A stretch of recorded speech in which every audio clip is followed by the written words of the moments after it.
what to expect. My name is Rikke Hansen. I work in ESCAP Statistics Division, and I have the honor and pleasure to moderate the discussion over the next hour.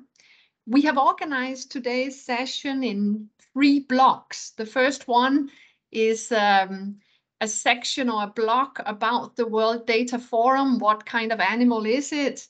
We'll have 3 speakers in that segment. We'll then move on to what to look forward to, where we have a number of co-organizers of sessions during this year's World Data Forum, who will give you all a heads up of some of the sessions that may be of particular interest, because we have experiences from the Asia Pacific region featuring in those sessions. And then the third segment is a bit of a little trip down memory lane, where we will hear from 2 people who've participated in past years' World Data Forums. They will share their experiences and hopefully give us some highlights that will create more enthusiasm among all of us, and a little more specifics in terms of what to look forward to. We will hopefully at the end have a little time for questions, answers. We do have many speakers lined up, so I will ask all of you, when you're given the floor, please stick to the time allotted. For all of you who have tuned in to listen, given that we may only have little time at the end for sort of a real Q&A session, I do encourage you to put your questions into the chat, the meeting chat, and then we will all be following that. And I'm sure that many of your questions can be answered in writing in parallel as we go through the session. I will also, in spite of the fact that I do have biographical information on many of the speakers, I will just introduce you all with your names and titles, simply as a time-saving measure. And do forgive me in advance if I have to cut some of you short. So, welcome again. And without further ado, I will hand over to our first speaker, Ms. Rachel Bevan, who is the director of the Statistics Division here at ESCAP, and today speaking in her capacity as a member of the Program Committee for the UN World Data Forum. Rachel, please, you have the floor.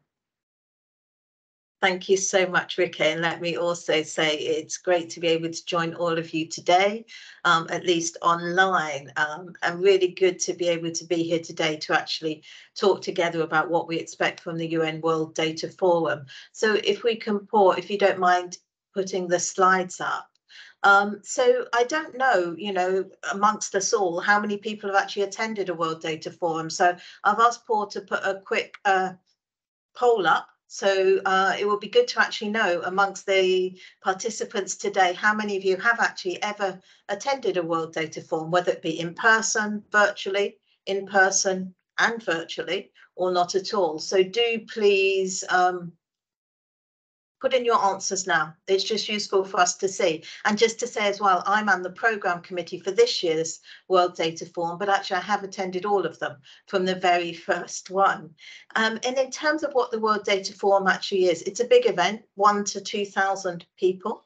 And it really is an opportunity to bring together a much wider community working on statistics than just people within the National Statistical Office. And that's what makes it a bit different from some of the other events. It's a real kind of combination of things. So it normally takes place over kind of 3 or 4 days. We have high-level plenaries. Then there are a lot of side events as well. So the high-level plenaries and the side events are all hybrid, which means you can attend in person, but you can also join all of those online, I think, as well. The 70 side events, those have really come from different people putting forward project proposals and kind of, I believe there were around 400 proposals that were put forward. And as one of the Programme Committee, we had the pleasure. I didn't read all 400 myself, but I did read quite a few of them, and we had to sift out and work out which we thought of those would really be the most interesting for you all as kind of participants. And we were looking, when we look through all those proposals, to really try and find sessions that not just are really relevant to the whole community, but actually that demonstrate real innovation and also creativity to engage the audience. So as we've gone through those proposals, we really have been trying to look at finding those that will really be of interest to everybody, but also that do attempt to actually involve the audience and what they're doing. This year as well, for the first time, there'll be learning labs. I think there's 12 of those. Those are in person only, and there's also a demo room. So if we go on to the next slide, please. And in terms of what we actually cover, there were 4 main themes for the World Data Forum for this year. We're looking at innovation and partnerships for better and more inclusive data. So really looking around the types of things that can be done to look at how we integrate different data sources, but actually really looking at that area of kind of how do we make sure that what we're doing is actually inclusive in terms of the type of questions that we're asking, as well as who we're asking from. The second theme is around making the best possible use of data and really looking at how we get data used by policymakers. The third area, very linked to that as well, is about building trust and ethics in data, which is clearly at the heart of so much of what we do, particularly in official statistics. And then the fourth theme is around emerging trends and partnerships. And the fourth theme as well is really around, you know, what are we actually doing as a kind of global regional community to actually build that better data ecosystem. So let me go on to the next slide. Related to that as well, the World Data Forum, although, you know, it's an actual physical event every 2 years-ish, we're just slightly off on some of the timings because of COVID, but it's more than just a physical event. It's also an opportunity to actually kind of work together on outcomes and to actually kind of agree as a global community what we want to do to push work forward. So at the first World Data Forum in Cape Town, we actually came up, because you probably can't read it, but there were 6 action areas that were related to the Cape Town Global Action Plan. So it was more than just everybody meeting together and listening to presentations. It was actually an opportunity to together kind of develop that outcome document. And then that was also part of the forum in 2018 in Dubai, where there's a declaration that really looked at how we're doing on that Cape Town Global Action Plan. And similarly, at the third World Data Forum, the third in-person one in Bern, there was the Bern Data Compact. And again, so all of these forums, it's not just about the presentations itself, it is also about that, how are we going to work together more? What areas do we need to kind of do more work on? If we go on to the fourth, and you'll be pleased to note, my final slide, why should you attend? And this is about attending in person or virtually. It really is that opportunity to learn, to connect and to innovate. And I would say what makes it a little bit different from the events that we're at today and that we're very familiar with in Asia Pacific, our stats cafes, is that it is that opportunity to really engage at the global level and to hear from other regions. I know that we often do have speakers in stats cafes from other regions, but we don't have as much time to actually connect and really link up. So it is that opportunity to actually learn from a much broader kind of range of countries, but also from other partners that we might not normally hear from in stats cafes, so particularly more from civil society and private sector. And it is that opportunity really to connect with other people, whether it is virtually or in person. And it's good. Well, we've got some people, we've kind of got half, haven't we, there who've attended and half who hadn't. So we've got a bit of a split there. But this is an opportunity, like I say, because it is hybrid. Whether you can attend in person or not, there's that opportunity to join in. Thanks very much. Back to you, Vicky. And do please ask questions. Sorry, in the chat bar. Put all your questions and I'll try to answer some of them. Thanks. Thank you, Rachel. And I hope you all got a little test here on my alarm. So that is a little heads up to all presenters. And thank you very much, Rachel, for kicking us off in a very good manner. And I think the note here is really the opportunity that the World Data Forum really is to innovate, to connect, as you say. So with that, I think we should zoom in a little bit closer to this year's event in Hangzhou and have a person from the National Bureau of Statistics presenting, Mr. Wang Juan. In that sense, Mr. Wang Juan is representing the host of the World Data Forum this year to give us some introduction. And I just realized that Ms. Wang Juan is a female, so you do have the floor, and my apology for the mistake here in the introduction. Please, you have the floor. Okay, so thanks, Ricky, and also thanks, Rachel, for your brilliant kickoff. So from the host point of view, I would like also to take this opportunity to give a very brief highlights of the World Data Forum this year. So as we all know, the World Data Forum this year is co-hosted by the National Bureau of Statistics of China and the People's Government of Zhejiang Province. So the forum will be held from April 24th to 27th in a very beautiful city, Hangzhou, which is the capital city of Zhejiang Province. And I think all the representatives can personally experience a harmonious combination of traditional and modernized features. So today my introduction will mainly focus into three parts. So the first part will be the program and activities. Since just now Rachel have already give a very brief program overview, so my focus will be all on the supporting activities. So this time we will have over 100 meetings and activities taking place in during the 4 days. So the opening ceremony, 6 plenaries, more than 70 parallel sessions, and 20 special events. And also we have some supportive activities. So for example, we have a very well-designed exhibition area this time, covering 2,000 square meters.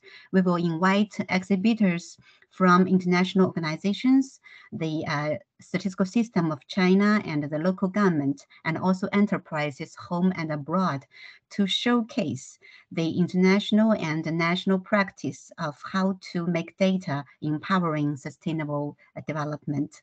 So we will also organize smart city themed tours in Hangzhou to some representative places to fully demonstrate how data can benefit our life.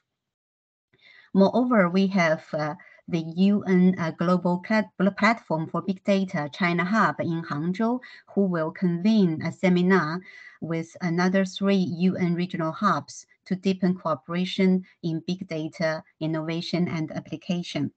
We also have a big data, not a big data, sorry. We also have a satellite event of the World Data Forum hosted by the United Nations University Institute in Macau, which is taking place in April 25th.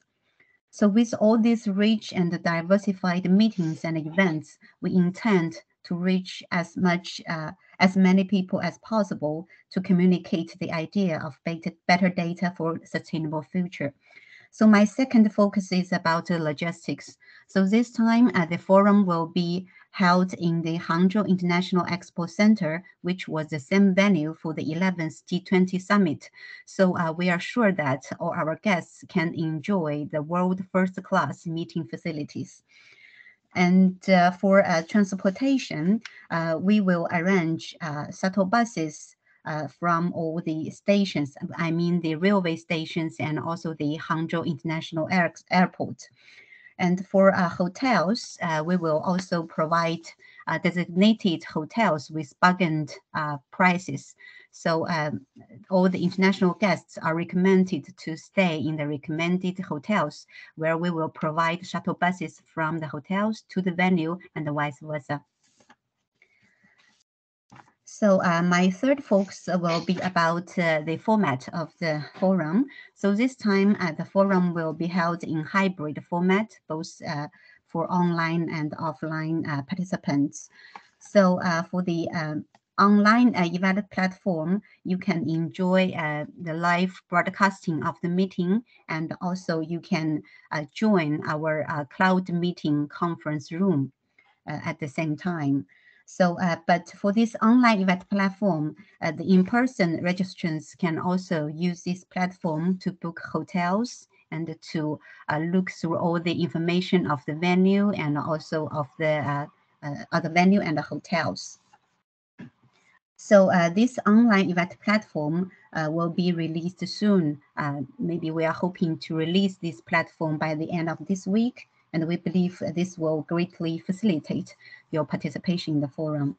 So to conclude, I would like to extend again on behalf of the host country our warmest welcome to all our global friends and experts and representatives in the data and the statistical community.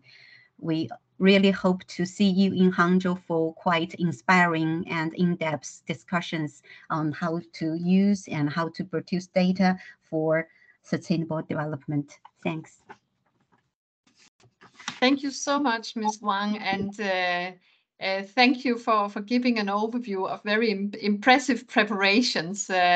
It's something that's appreciated all around. I mean, just looking at the efforts that are being pulled in, both in terms of the in-person but certainly also the virtual event, so that we can have a successful, fully global event. I won't personally be able to go there, but I wish, and I do have quite a few colleagues who will be going. So I wish you all the best and best of success with this. We will move on immediately to the third speaker in this first block of our Stats Cafe, and that is Mr. Ian Rutherford, who works as a statistician at the UN Statistics Division. And today Ian will be speaking as a representative of the Secretariat of the UN World Data Forum. So my understanding is we'll get a little update from you, Ian, in terms of, in particular, registration for remote participation. You have the floor, please. Thank you, Ricky, and thanks to ESCAP Statistics Division for putting on this and helping us to showcase and bring to the region news about this forum. Yeah, as said, my name's Ian Rutherford. I'm part of a small secretariat here in UNHQ in New York, who has run or helped organize the UN World Data Forum since 2017, as Rachel had in her slides. I would also like to give a little thanks to our high-level group on partnership, coordination, and capacity building. They are your colleagues, if you're a National Statistical Office, who help lead this event. They have the strategic leadership in this event, and particularly China, Kyrgyzstan, Pakistan, Philippines, and Samoa, who are members of your region, who've provided us with valuable advice as we've steered this, and of course our program committee members, Rachel being one of them, who've helped us to shape the program. So just to say that now that in-person registration has finished, we're obviously looking now to virtual participation, and so this is a very timely event. We hope to launch that in April. This has been a feature of forums since 2020, as many will have known with the pandemic, and the forum that was in Switzerland was delayed that year, but we still decided, given the circumstances, to put on a virtual forum. And so as Ms. Juan Wang has said, that we will be doing this in a hybrid for a large part of the program, whether it's the plenary sessions or the parallel sessions. So I would suggest to keep an eye out on our website, undataforum.org.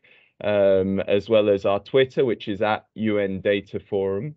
And then, of course, if there's any questions or comments, then, you know, myself and colleagues always happy to answer them through dataforum@un.org. And I'd say beyond talking about the platforms that we use for the virtual, I see sort of 50% haven't partaken, is that as I think was said at the beginning, that this is really, even if you're not in person, a real opportunity to learn, connect, and innovate through the platform. There's a lot of ways of connecting to colleagues. I think the platform really makes things easier. And I remember in 2020, I felt a lot of the energy came from this particular region. In terms of sharing information, helping to kind of create that buzz and feel around the different chats and the social media. So we're really looking forward to having it in this region this year. And of course, I look forward to being there. So I hope to see many of you either online or in person. Thank you very much, back to you, Ricky. Thank you so much, Ian, and thanks for all your tireless efforts, including participating today, which is around midnight your time. So we really appreciate that extended support coming from UN headquarters, as you mentioned. Thanks, Ian. And what we will now do is to move to the second block of our Stats Cafe today. So we will be hearing an introduction to 4 different sessions that will take place at this year's World Data Forum. And we are very lucky that we have actually the co-organizers of these sessions presenting today. And the first session we will be hearing about is a session that's organized by Mr. Iftekhar Hussain, co-organized, and Iftekhar is a joint secretary in Bangladesh's civil service, but currently seconded to UNDP in Bangladesh. And Iftekhar is co-organizing a session on rethinking data, listening to government experiences. And I will give Mr. Iftekhar Hussain the floor now to present, and then I will briefly introduce each of the co-organizers as we move to their sessions. So, Mr. Iftekhar, you have the floor to give us a brief introduction to the session you're co-organizing. Please, you have the floor. Thank you, Ricky, and thank you, colleagues, and the very good morning from Dhaka, Bangladesh. Actually, the session we're going to organize or going to plan is about a project that we are running here, a Green Climate Funded project that has been one of the key projects of the Green Climate Fund, which has been really approved in 2018, and we have been implementing the projects here since 2019. And it is a very unique project. This is, in fact, a project that has been providing the livelihood support to the most climate vulnerable people of the country. Most possibly, you might have known that Bangladesh is one of the most worstly affected countries among due to the climate change. So we have really, the name of the project is it's a gender responsive coastal adaptation project. And there are, in fact, 3 components of it. One is the livelihood, and another one is the water supply, and third one is the capacity development.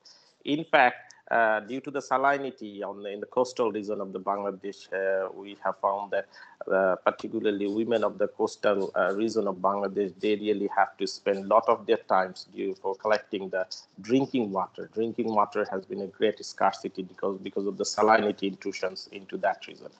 And then women really, they really need to spend near about 2 to 3 hours a day to collect and really take the water back to their home. So we have really, from this project, we have really tried to provide a water supply facility that is rainwater harvesting system based on very, this is a unique system in the country, particularly as far as the operation and maintenance is concerned and the transfer of technology is concerned. And through this, we are really aiming to save a lot of their time, and through which really get them engaged in some sorts of income generating activities, which are of climate adaptive in nature. And through this, they really can have some income generations, and from that, they really can get out of them from the poverty. And one of the beneficiaries, it's really going to affect near about 1.5 million people around that locality. And so it's quite a big project. And predominantly, all of the beneficiaries are women. So women household, in that sense, it's a very gender focused as well. We are also going to provide some capacity development to the government institution, particularly the Ministry of Women Affairs and the Water Supply Ministry here.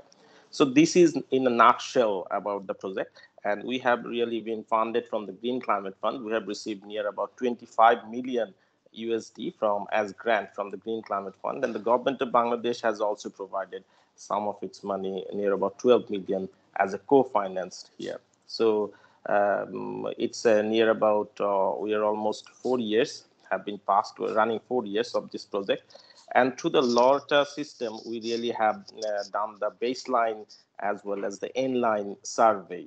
And through this, the impact evaluation, and through the impact evaluation process that has really gone down, it's our experience that is quite a unique one. And this is a very first time, as I've really mentioned, that such a climate and livelihood focused project has been implemented with the Ministry of Women. This is a unique one. This is one of its kind in the world. So this is also very new in the country.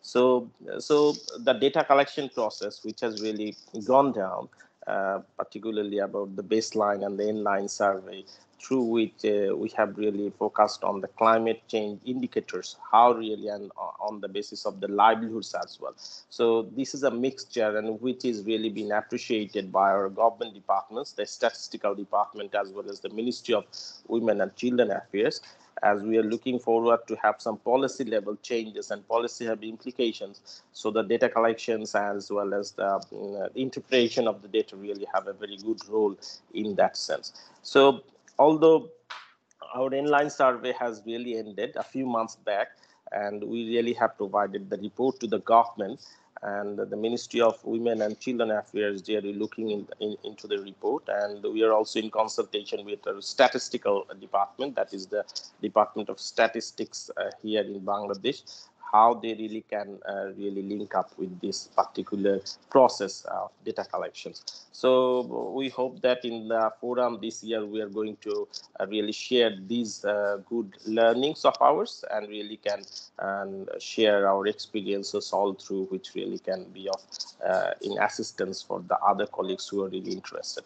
So this is in a nutshell, really. Good. We are going Thank you so much. I will be really happy to thank you so much, Mr. Iftikhar. I'll have to stop you now. Yeah. Yeah. Thank you. Thank you. And I mean, this is a really interesting project, and I'm going to look out for your session and tune in virtually. And for all of you who are tuning in here, do note that the details of the sessions that are being presented in this Stats Cafe are listed in the meeting chat. And I can also see that the question answers have started in the chat. So that's excellent. Thanks for the question from Tayopo and for the response from Ian there on registrations. Mr. Iftikhar, thank you so much for joining us today.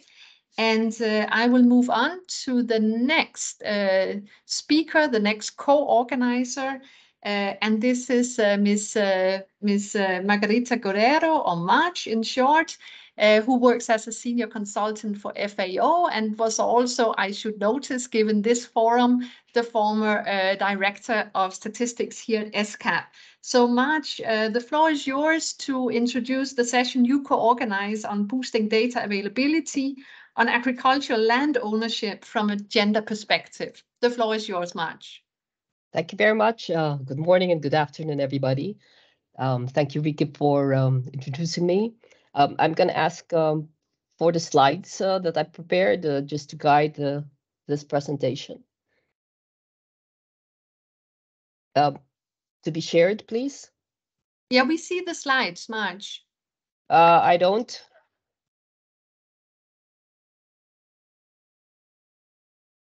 Yeah, I'm not seeing any of them. Right. Well, I see the slides on my screen. Can I get a thumbs up from others? Can you see the slide? Yes, others also see the slide. So the problem is at your end, Marge. Okay, then I'm going to pretend that I see them as well. And hopefully, anyway, I have a copy of it. So I'm going to start, okay? As Ricky had said, we are talking about actually a presentation session as part of the first theme that Rachel had introduced on innovation and partnerships. And this is going to be held on Thursday, the last day of the World Data Forum in the morning as a completely virtual session. Next slide, please. Where does it come from? Well, we start by, it actually has to do with addressing a problem. And it's addressing a problem specifically about gender data indicators in the SDGs. So in 2022, 42% of the various gender indicators under Goal 5 are available, some better than others.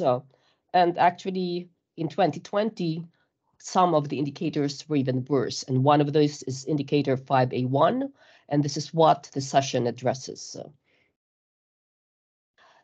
2020 specifically, for the next slide, there were only 10 countries that had data on the indicator. When we're talking about had data, this is the SDG Global Database.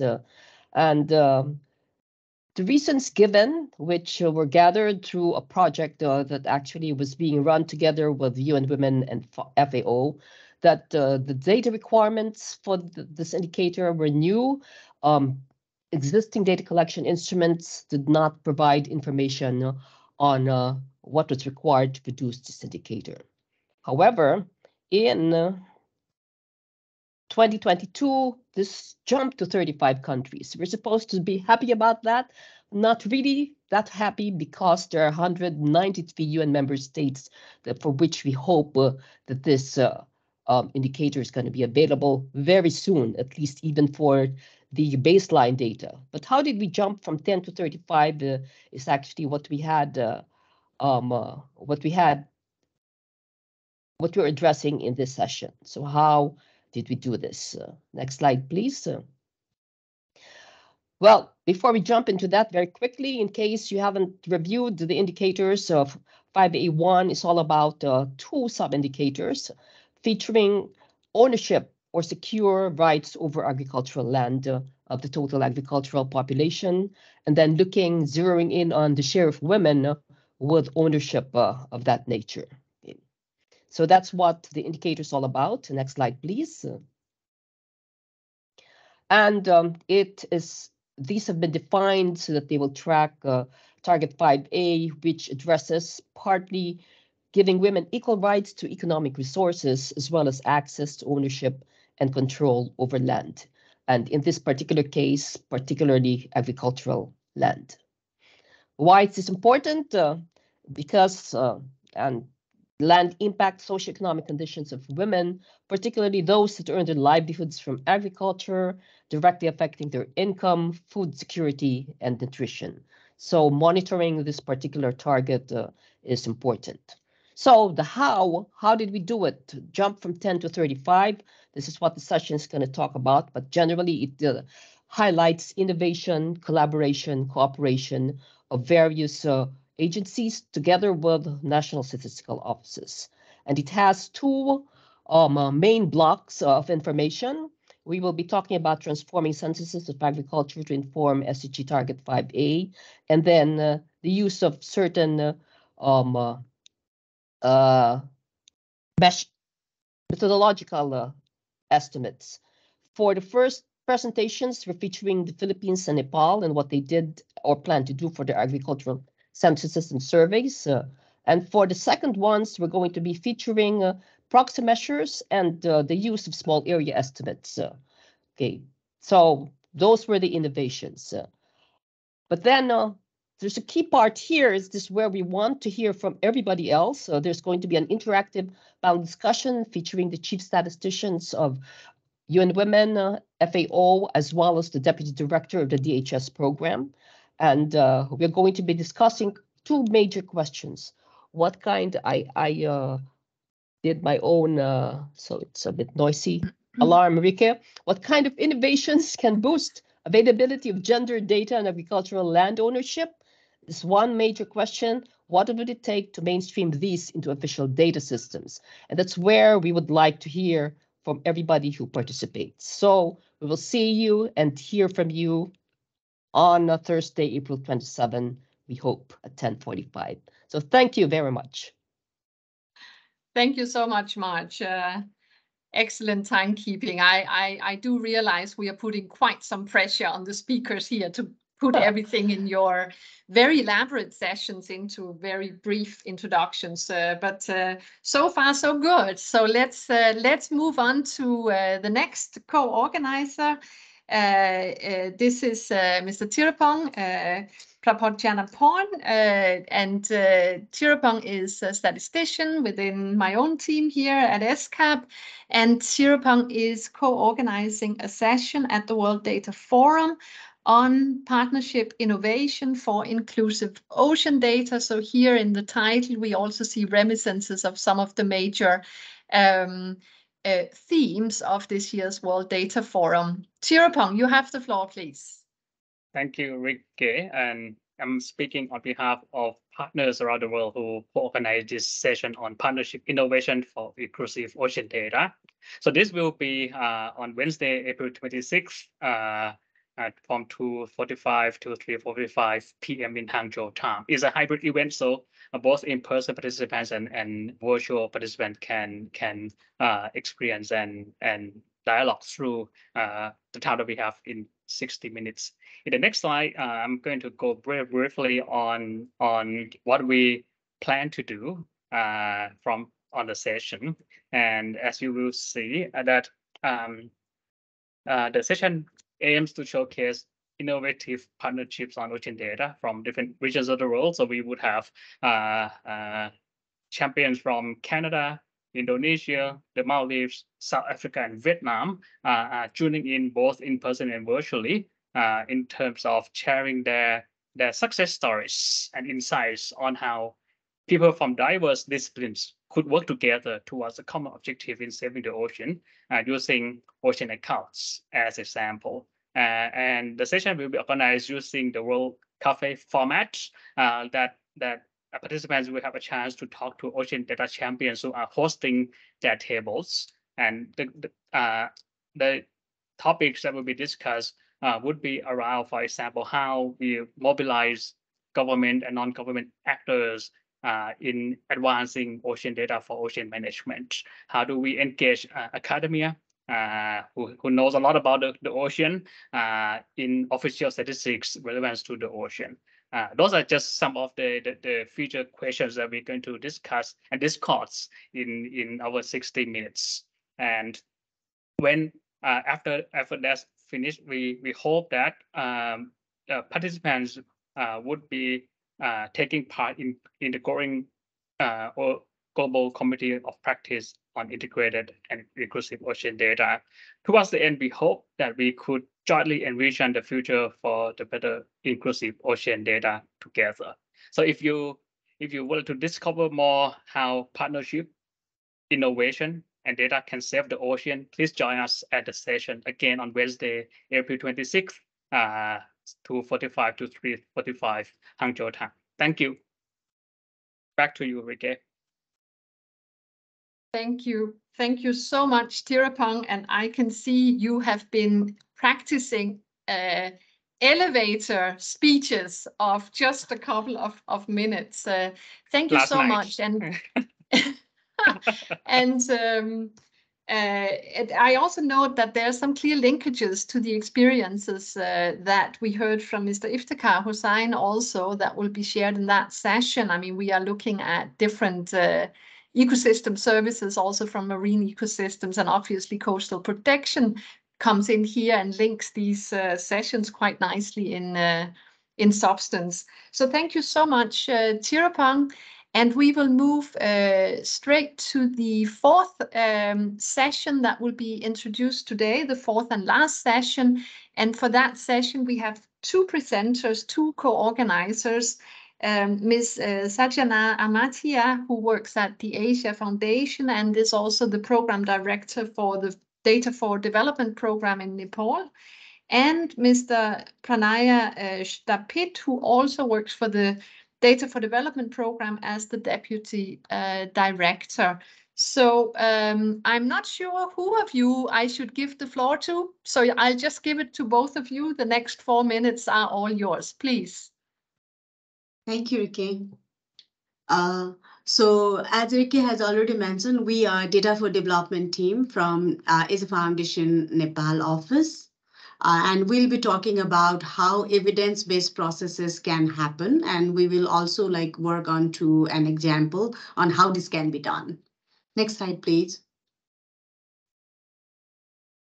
So Jen Scott saw more through the eyes of his staff officers than through his own, which means like we are working more on the evidence part. So next slide. So in this slide or in this session, we'll be focusing more on how we have been working with the local government so that they can better serve their communities and make sure that their actions and their choices are based on the facts and informations rather than subjective opinions or views. And this will be like more evident.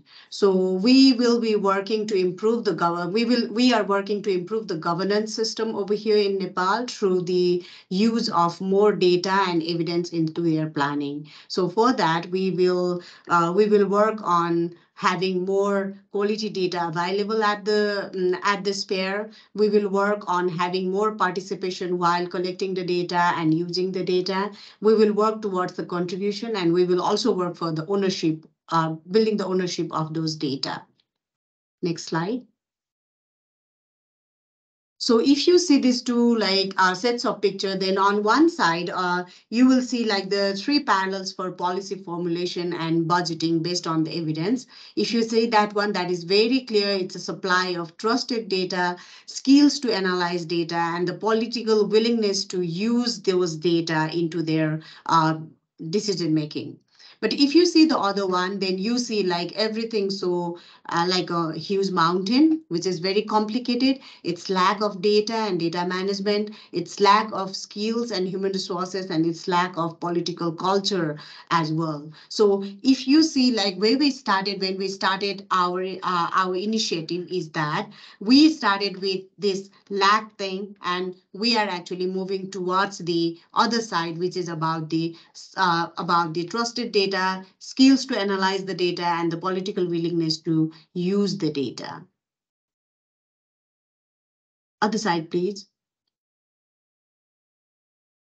So, the initiative that we are actually using over here is we are working on helping the local government and the community provide the supply of like good supply of data and data management. Then we are helping them with building the data management policy and guidelines, and helping them throughout the processes in designing the evidence-based processes. So in our session in Hangzhou, we will be talking in detail around this. So next slide. So if we see what is there in the data management policy, then we can see that our local governments are actually looking for timeliness, process, and responsibilities to impart a good service delivery to the people, or make the good decision that is actually helpful for their people. So for that, we will work on their data protection side. We will help them in understanding what data privacy is, and also help them in using those data, effective use of data. This will save their time and resources. So to protect this to protect this cycle, we will be also working in helping them in providing better data supply, and that we will be doing through the semi-automated and automated data retrieval that we have given the local name for that one, that is integrated data management system, which will enable better data accessibility, storage, and sharing. Next slide, please. So if you see the process over here, here like one piece is missing. So maybe that is actually while sharing the slide. So we will correct it out later on. So if we see the standard policy formulation side, then we talk firstly about identification of the problems, prioritizations of the problems. Then we identify and evaluate what kind of policy and plans do we need. After that, we work on drafting the plans and policy, then we implement. That is the regular cycle. But the cycle that we are trying to over here is like using data in every stage. In 30 seconds or something, please? Sure. Sure. So if you see the other slide, then other picture, then you can actually see where data can be used in every stage from identification, and we will bring in like people's consultation as a part of democracy. Then we will work on the draft bill and test it. So that is this will be the main picture that we'll be sharing in the conference itself. So following on to that one, we have also planned for a small group exercise, and with that one, then like we will have the question answer session and wrap up our session over there in Hangzhou, China. So we hope to explain more there and talk with you all in China conference. Thank you. Excellent. Thank you so much. And really interesting work that you are doing. And it's great that there is some support to the whole devolution process in Nepal, which is something that's been worked on for quite a while. And yeah, again, I wish I could be there in Hangzhou, but unfortunately not. But it is good that we will, many of us have the opportunity to check in virtually on selected sessions. All right, so this is the end of block 2 of our Stats Cafe today. So I hope you've gotten a little taste of different sessions, and what you will see is that the variety here of sessions is quite something. I mean, the scope of the coverage. So we are now moving into the third block of our session today, which I called a trip down memory lane here. And we have 2 speakers for this session. We have Mr. Lei Qian, who is the Deputy Director of the National Institute of Statistics in Cambodia, and Ms. Nasira Kerimalieva, who is the head of the Sustainable Development and Environment Statistics Department at the National Statistics Committee of Kyrgyzstan. And both Lei and Nasira have participated in the most recent World Data Forum in Bern, and also participated in the 2020 virtual session, which was referred to by one of our earlier speakers. So I very much look forward to hearing some highlights from the 2 of you, and I'll give Lei, I'll give you the floor first. The next 4 minutes are all yours. Please. Thank you very much, Mr. Vibeke, for the introduction, and thank you for the opportunity to invite to participation in this very interesting Stats Cafe series.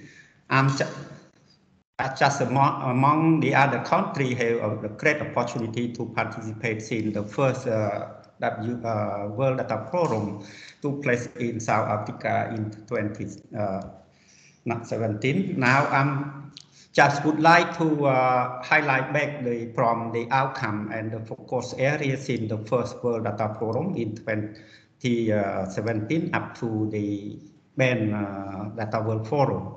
As you may know, we took note very important from the Cape Town Global Data Action. We focus on 6 strategic areas to guide the government to implement, as well as the other international data community, especially covering on the coordination and partnership, innovation and modernization, and strengthening statistical capacity activity program, and dissemination and the use of the sustainable development data, partnership on sustainable development, and mobilizing resource for the data for sustainable development. While the following up the monitoring of the strategic global action plan at the Dubai Declaration, the country take note that the boosting of the financing for better data for the development is a very important focus area that government could take into account on this, and follow up on the World Data Forum virtual online in 2019. We focus on how to boosting data capacity partnership to achieve the to tackle COVID-19 and the achieve of the SDG. When the follow-up activity regarding to the Bern Declaration on the compact data decade, especially focus on the invest on data capacity and data partnership for to no one left behind. Learning, and next slide, please. learning and connecting from the global Cape Town and the advocacy for the circle action, we have the opportunity to learn not just for the participation in the World Data Forum, but with opportunity to cross learning and interaction across the regional and sub-regional interaction and gathering regarding to the identify out the new technology and innovative methodology and conceptual framework. And we learning about the principle and trusting on the ethics of data, and particularly about the financial support and the lacking, and as well as to need to improve on the funding mechanism, especially the opportunity to learning from each other among the participants as well as the new skill. That more important that we keep highlighted and very important for us about the new initiative and raise awareness from the global regarding the lack of capacity and skill of human resource in national health system, especially those developing countries who lack of financial supporting, and as well as strengthening the need of strengthening financing mechanism. And another important point that learning from the series of the World Data Forum about the network opportunity and the party and partnership to promote innovative data approach, as well as sharing and experience and the solution to better data in the future. And while the country experience participation, we are impressed with the opportunity to share during that time that Cambodia among the other countries to participate in sharing of the country practice, especially regarding to the support implementation at the time about the SDG monitoring, as well as to learning on-site experience, not just about the new skill and exchange idea, but the learning the way of how to organize an exhibition during that time. So in this regard, next slide, please.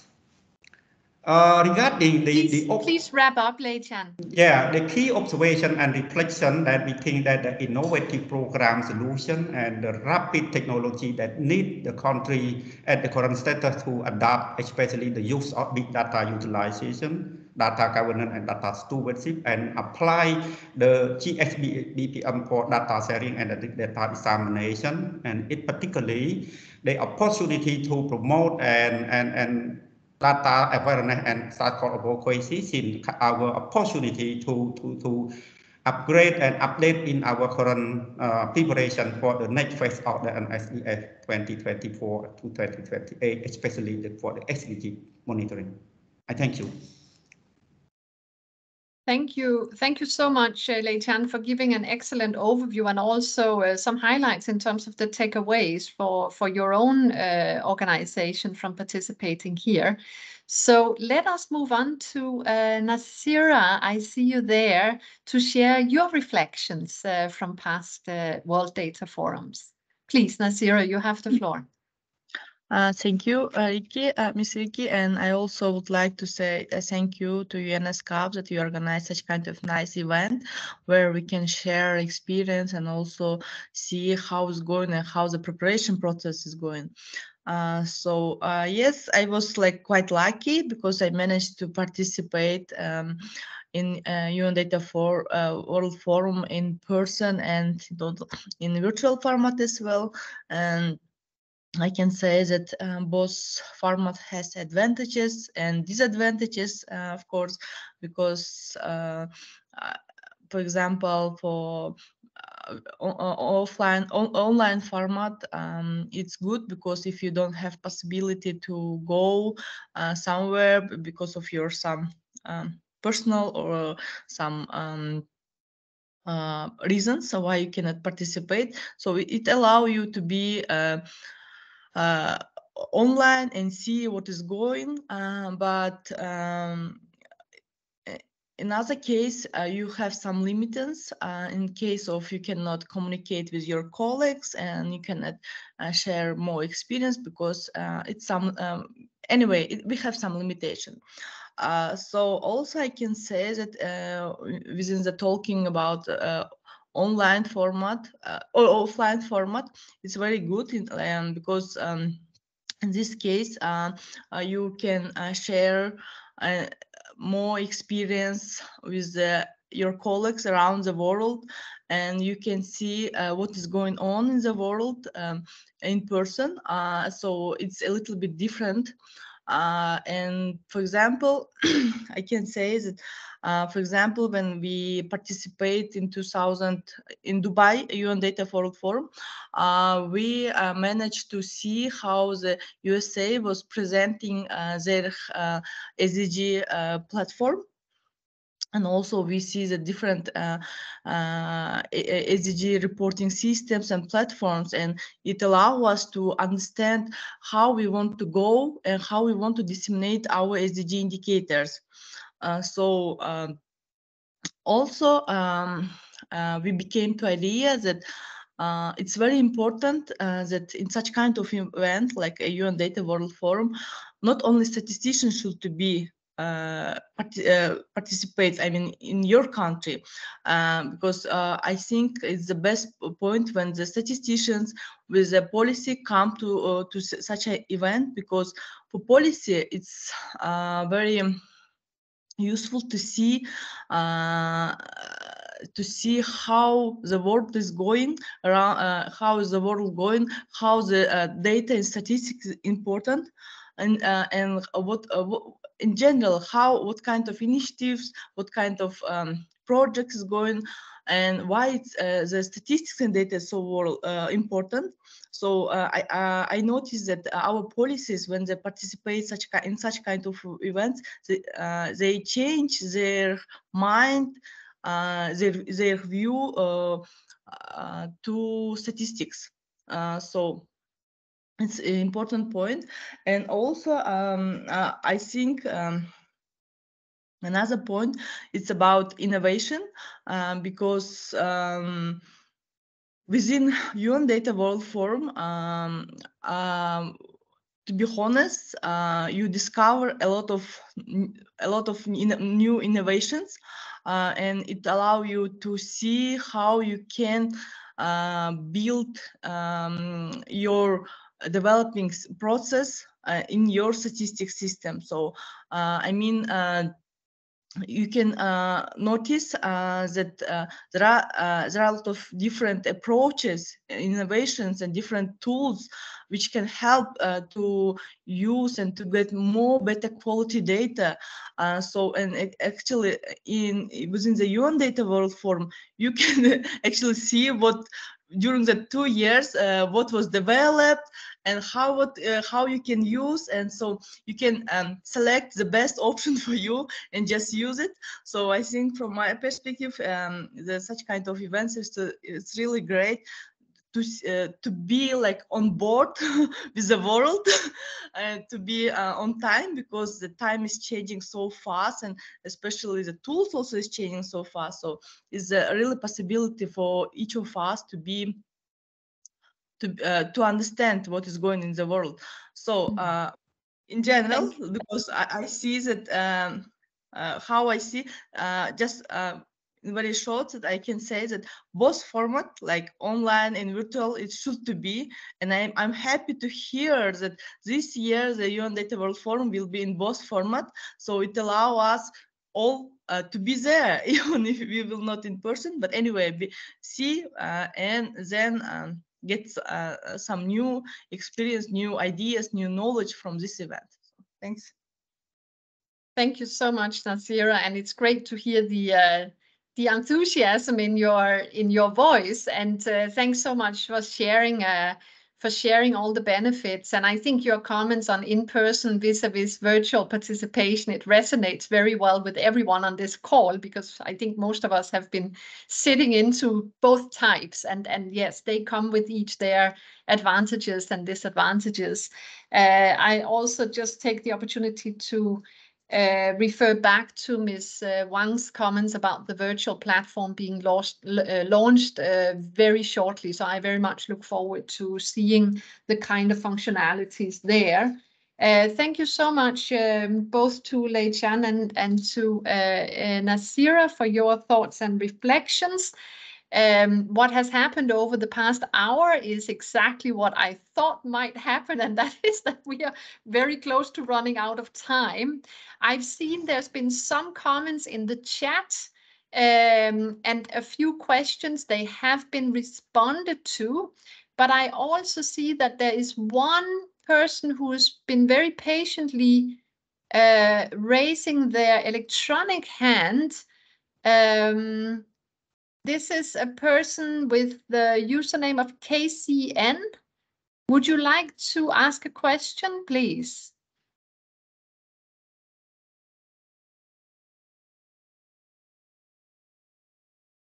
KCN? No, I think it's a mistaken, that's probably a mistake. There's an electronic hand raised there. All right. So then we see some appreciative comments. That's always great and appreciated from our end as well. I think I'm not seeing questions, and we are already reaching on the hour. So that means we have actually exhausted our time. So what I will do now is to say thank you very much to everyone who's spoken over the past hour. Thanks to all the participants for participating. And I want to also thank my colleague Richard, who's been the one pulling this session together. And with that, I'll hand over to Rachel for a last comment. Rachel, it's 1 minute.